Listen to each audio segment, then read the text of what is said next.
அனைவருக்கும் எனது பணிவான வணக்கங்களை தெரிவித்துக் கொண்டு, சிம்மம் ராசியை ஜென்ம லக்னமாகவோ அல்லது ஜென்ம ராசியாகவோ கொண்டு பிறந்துள்ள உங்கள் அனைவருக்கும் திருமணத்துக்குரிய காலம் எது, எந்த வருடத்தில் திருமணம் நடக்கும், அந்த வருடத்தை நீங்களே உங்கள் ஜாதகத்தை வைத்து எப்படி கண்டுபிடித்துக் கொள்வது, உங்கள் வாழ்க்கை துணையை எந்த கிரகம் உங்களுக்கு அனுப்பி வைக்கும், எந்த கிரகத்தின் திசை புத்தி அந்தாரம் நடக்கும் பொழுது திருமணம் நடக்கும், கோச்சார குரு அல்லது குரு பயிற்சி உங்கள் ஜாதகத்தில் எந்த ராசியில் வந்து அமரும் பொழுது உங்களுக்கு திருமணம் நடக்கும். நீங்களே உங்கள் ஜாதகத்தை வைத்துக்கொண்டு எப்படி கண்டுபிடிப்பது, அதற்கு உதாரண ஜாதகங்களையும் தந்துள்ளேன். பஞ்ச பூதங்களில் எந்த பூதம் உங்கள் வாழ்க்கை துணையை எந்த திசையிலிருந்து அனுப்பி வைக்கும், 8 திக்குகளின் கடவுள்கள் எந்த திக்கை சேர்ந்த கடவுள் உங்கள் வாழ்க்கை துணையை தரும், அவரின் பெயர் என்ன, அவரின் தோற்றம் எப்படி இருக்கும், அவரின் கலர் எப்படி இருக்கும், அவருடைய குணம் எப்படி இருக்கும் என்பதை பற்றி தான் இந்த காணொளியில் கொஞ்சம் விரிவாக பார்க்க போகின்றோம். கொஞ்சம் காணொளி கொஞ்சம் நீண்டதாக வந்துவிட்டது, வேற வழி இல்லை, விளக்கமாக உங்களுக்கு சொல்ல வேண்டிய கட்டாயம் எனக்கு உள்ளது. அதனால் காணொளிக்கு வாருங்கள் நண்பர்களே, விவாதிக்கலாம். சிம்ம லக்கணத்தில் பிறந்த ஆணாந்தாலும் சரி பெண்ணாந்தாலும் சரி வாழ்க்கை துணையை தர வேண்டிய கிரகம் சனீஸ்வர பகவான் ஆவார். பெண்களாக இருந்தால் சனீஸ்வர பகவானோடு சேர்ந்து செவ்வாய் பகவானும், ஆண்களாக இருந்தால் சனீஸ்வரனோடு சேர்ந்து சுக்கிர பகவானும் உங்கள் வாழ்க்கை துணையை தருவதற்கு காரணகர்த்தாவாக வருவார். லக்னாதிபதியான சூரியன் வருவார், களத்திரக்காரகன் மற்றும் 7க்கு உண்டான சனீஸ்வர பகவான் வருவார், லக்கணத்திற்கு 10ஆம் அதிபதியான சுக்கிரனும் வருவார். இந்த 3 கிரகங்களும் தான் உங்கள் திருமண வாழ்க்கை துணையையும், அது எப்பொழுது நடக்கும், எந்த நேரத்தில் நடக்கும், எந்த கிழமையில் நடக்கும், எந்த நட்சத்திரத்தில் நடக்கும், அல்லது எந்த வயதில் நடக்கும் என்பதை முடிவு செய்யும் கிரகங்கள் ஆவார்கள். 1ஆம் இடம், 7ஆம் இடம், 10ஆம் இட அதிபதிகளான சூரியன், சனீஸ்வரன், சுக்கிரன் இவர்களுடைய திசா புத்தி அந்தாரம் நடக்கும் காலத்தில் அல்லது 1, 7, 10ஆம் பாவங்களில் எந்த கிரகம் உட்கார்ந்திருக்கின்றதோ அந்த கிரகத்தின் திசா புத்தி அந்தாரம் நடக்கும் காலத்தில் அல்லது 1, 7, 10ஆம் அதிபதிகளின் நட்சத்திரத்தை வேண்டுமானாலும் அமர்ந்திருக்கும் கிரகத்தின் திசா புத்தி அந்தாரம் நடக்கும் காலத்தில் நிச்சயம் திருமணம் கைகூடி வரும்.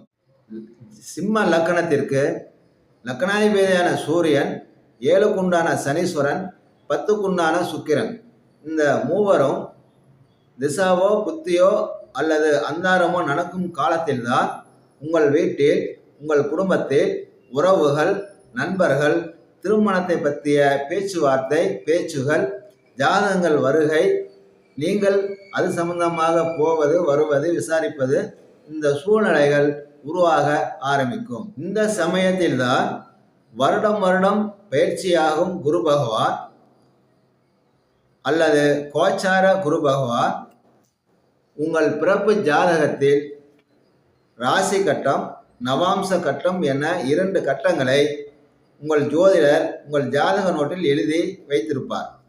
அதில் ராசி கட்டத்தை விட்டுவிட்டு நவாம்ச கட்டத்தை மட்டும் எடுத்து வைத்துக் கொள்ளுங்கள். அந்த நவாம்ச ராசி கட்டத்தில் சனீஸ்வர பகவான் எந்த ராசியில் அமர்ந்திருக்கிறார் என்பதை பாருங்கள். நவாம்ச ராசி கட்டத்தில் சனீஸ்வரன் அமர்ந்திருக்கும் ராசியை, அதாவது 12 ராசிகள் இருக்கின்றதல்லவா, சிம்மம் நீங்கள் ஜென்ம ராசியாகவோ லக்கணமாகவோ பிறந்துள்ளீர்கள் என்றால் சிம்மம், கன்னி, துலாம், விருச்சிகம், தனுசு, மகரம், கும்பம், மீனம், மேசம், ரிஷபம், மிதுனம், கடகம், இந்த 12 ராசிகளில், அதாவது நவாம்ச கட்டத்தில் எந்த ராசியில் சனீஸ்வரன் அமர்ந்திருக்கிறார் என்பதை ஒரு நோட்டில் எழுதி வைத்துக் கொள்ளுங்கள். இனிமேல் நான் சொல்ல போகும் தேதி, மாதம், வருடங்களை கவனமாக எழுதி வைத்துக் கொள்ளுங்கள். உங்களுக்கு திருமணம் நடக்க போகும் ஆண்டு, மாதம், நாள், நட்சத்திரம் இவை அனைத்தையுமே நீங்களே முன்கூட்டியே கணித்து தேதி பிரகாரம் எழுதி வைத்துக் கொள்ளலாம். உங்களுக்கு மிக எளிமையாக புரிந்து கொள்வதற்காக திரையில் ஜாதக கட்டமும் நவாம்ச ராசி கட்டத்தில் சனீஸ்வரன் எங்கெங்க அமர்ந்திருக்கும், கோச்சார குரு எங்க அமர்ந்திருக்கும் அந்த வருடத்தையும் திரையில் காட்டியுள்ளேன். அதையும் ஒரு தடவை பார்த்து கொள்ளுங்கள். சரி நண்பர்களே, திரையில் காட்டப்படும் ஜாதக கட்டத்தில் ராசி கட்டத்தில் சிம்மம் லக்கணம் என குறித்துள்ளேன். பக்கத்தில் உள்ள நவாம்ச ராசி கட்டத்தில் சனீஸ்வரன் மிதுன ராசியில் இருப்பதாக குறித்துள்ளேன். உங்கள் பிறப்பு ஜாதகத்தில் நவாம்ச ராசி கட்டத்தில் மிதுனத்தில் சனீஸ்வரன் அமர்ந்திருந்தால் தற்சமயம் வருகின்ற விசுவா வசு வருடம் சித்திரை மாதம் 31ஆம் தேதி 14/5/2025 ஆண்டு புதன்கிழமை அன்று திருக்கணித பஞ்சாங்கப்படி குரு பகவான் ரிஷப ராசியிலிருந்து மிதுன ராசியில் போய் அமர்கின்றார். இதுதான் குரு பயிற்சி. இப்போ உங்களின் பிறப்பு ஜாதகத்தில் நவாம்ச ராசியில் அமர்ந்திருக்கும் சனீஸ்வரன் மேல் அடுத்த 1 வருடங்களுக்கு குரு நகர்ந்து கொண்டு போகும். இந்த சமயத்தில் சூரியன், கோச்சார சூரியன் மிதுன ராசி, சிம்ம ராசி, துலாம் ராசி, விருச்சிக ராசி, கும்ப ராசி, அதாவது ஆனி மாதம், ஆவணி மாதம், ஐப்பசி மாதம், கார்த்திகை மாதம், மாசி மாதம், பங்குனி மாதம் அல்லது வைகாசி மாதம், இந்த மாதங்களில் ஒரு மாதத்தில் உங்களுக்கு திருமணம் கைகூடி வரும். ஒருவேளை உங்கள் பிறப்பு ஜாதகத்தில் நவாம்ச ராசியில் 7க்குரிய சனீஸ்வரன் துலாம் ராசியில் அமர்ந்திருந்தாலும் சரி அல்லது கும்பம் ராசியில் அமர்ந்திருந்தாலும் சரி, 2025 அல்லது 2026 உங்களுக்கு திருமணத்துக்குரிய காலம் கனியும். அடுத்து பராபவ வருஷம் வைகாசி மாதம் 18ஆம் தேதி 1/6/2026 திங்கட்கிழமை அன்று மிதுனத்தில் இருக்கும் கோச்சார குரு கடக ராசியில் பயிற்சி ஆகும்.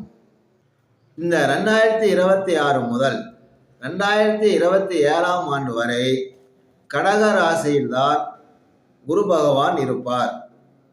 இச்சமயத்தில் உங்களின் பிறப்பு ஜாதகத்தில் நவாம்ச ராசி கட்டத்தில் சனீஸ்வரன் கடக ராசியில் அமர்ந்திருக்கிறார் என வைத்துக் கொண்டால், அல்லது விருச்சிகம் அல்லது மீனம், இந்த 3 ராசிகளில் ஒரு ராசியில் சனீஸ்வரன் அமர்ந்திருந்தால் நிச்சயம் 2026 2027 திருமணம் கைகூடும். அடுத்து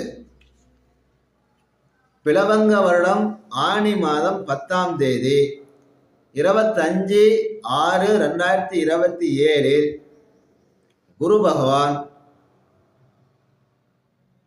கடக ராசியிலிருந்து சிம்மம் ராசிக்கு பயிற்சி ஏற்படுகின்றார். இச்சமயத்தில் உங்களின் பிறப்பு ஜாதகத்தில் நவாம்ச ராசி கட்டத்தில் சனீஸ்வரன் சிம்ம ராசியிலோ அல்லது தனுசு அல்லது மேசம் ராசியில் அமர்ந்திருந்தால் வைத்துக் கொண்டால் 2027 அல்லது 2028ற்குள் உங்களுக்கு திருமணம் கைகூடி வரும். அடுத்து கீழக வருடம் ஆனி மாதம் 17ஆம் தேதி 1/7/2028 அன்று குரு பகவான் சிம்ம ராசியிலிருந்து கன்னி ராசிக்கு பெயர்ச்சி ஏற்படுகின்றார்.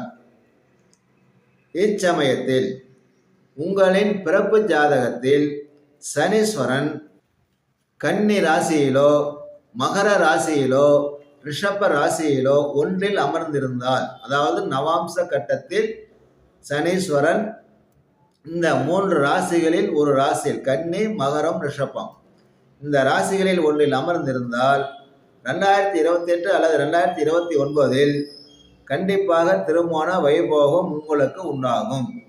சரி சகோதர சகோதரிகளே, எந்த கடவுள் உங்களின் வாழ்க்கை துணையை அனுப்பி வைப்பார்? பஞ்ச பூதங்களில்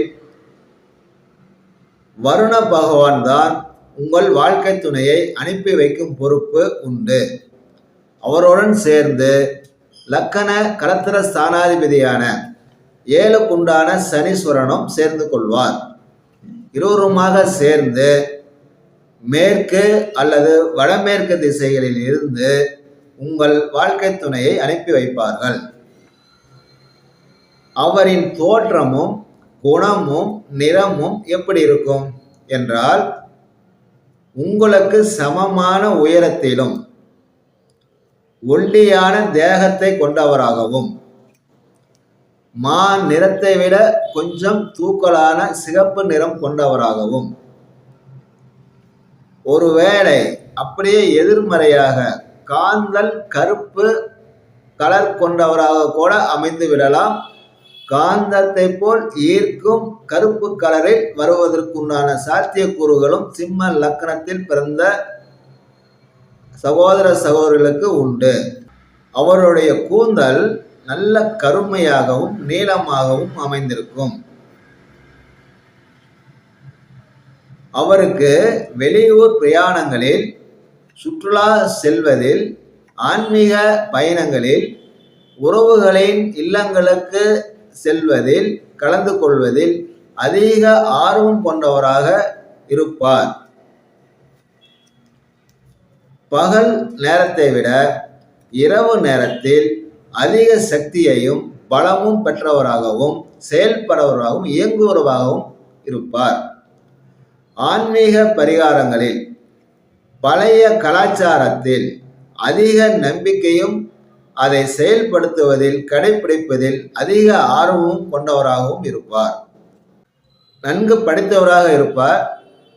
பல பேருக்கு பாடம் சொல்லித் தருபவராகவும், பாடம் எடுப்பவராகவும், வழிகாட்டுபவராகவும், ஒரு ஆசிரியராகவும், ஒரு குருவாகவும் கண்டிப்பாக இருப்பார். மிகவும் அறிவு கூர்மை கொண்டவராக, எதையும் எளிதில் கிரகித்து கொண்டு செயல்படுவராகவும் புரிந்து கொள்பவராகவும் நிச்சயம் அமைவார். தனது கணவன் மற்றும் குழந்தைகள் மீது தனது அதிகாரத்தை செலுத்தி தனது கட்டுப்பாட்டில் காலம்புறம் வைத்து கொண்டு வழிநடத்தி செல்லும் நபராக இருப்பார். ஒருவேளை தனது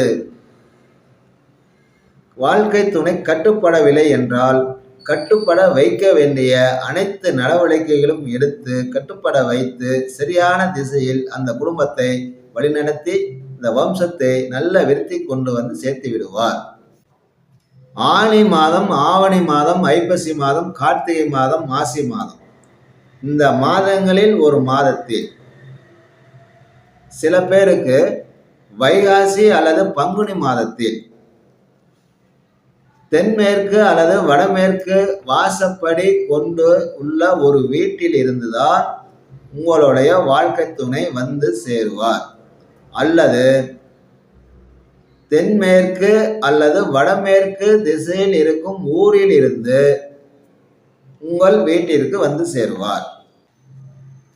சூரியன், சனி, புதன் அல்லது கேது, இந்த 4 கிரகங்களின் நட்சத்திரங்களில் ஒரு நட்சத்திரத்தில் தான் உங்களுடைய கல்யாணம் நடக்கும். அதாவது நண்பர்களே, சூரியனுடைய நட்சத்திரமான கிருத்திகை, உத்திரம், உத்திராடம், சனியோட நட்சத்திரமான பூசம், அனுசியம், உத்திரட்டாதி, புதனுடைய நட்சத்திரமான ஆயில்யம், கேட்டை, ரேவதி, கேதோட நட்சத்திரமான அஸ்வினி, மகம், மூலம், இந்த 12 நட்சத்திரங்களில் ஒரு நட்சத்திர நாளில் திருமணம் கைகூடும். இந்த நட்சத்திரங்கள் ஞாயிற்றுக்கிழமை, புதன்கிழமை, வியாழக்கிழமை, இந்த 3 நாட்களில் ஒரு நாளில் உங்கள் கல்யாணம் நடக்கும் நாளில் கண்டிப்பாக இருக்கும். உங்களுடைய சுப முகூர்த்த நேரமானது காலை 8 மணியிலிருந்து 10:30 மணிக்குள் சுப முகூர்த்தம் அமையும்.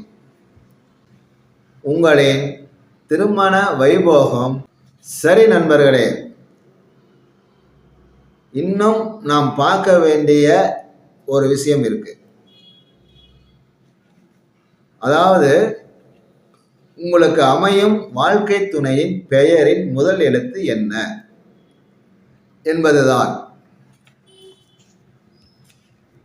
We, K, R, W, S, T, ஐ.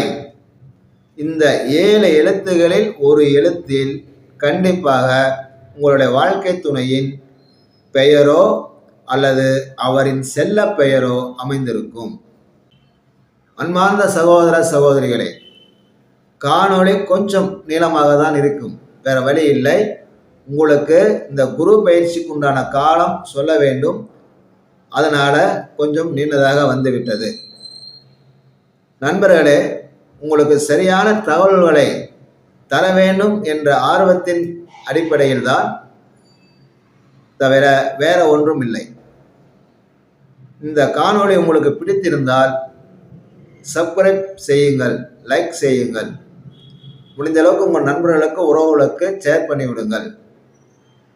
உங்கள் பேராதரவை தருமாறு பணிவோடு கேட்டுக்கொள்கின்றேன்.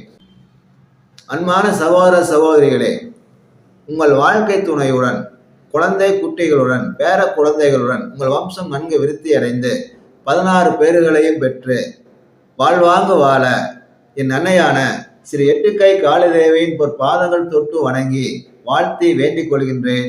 வணக்கம், வாழ்த்துகள் நண்பர்களே. ஏஆர் முத்துவேல் பாலசுப்ரமணியம், மைனா ஜோதிடம், சேலம் 1.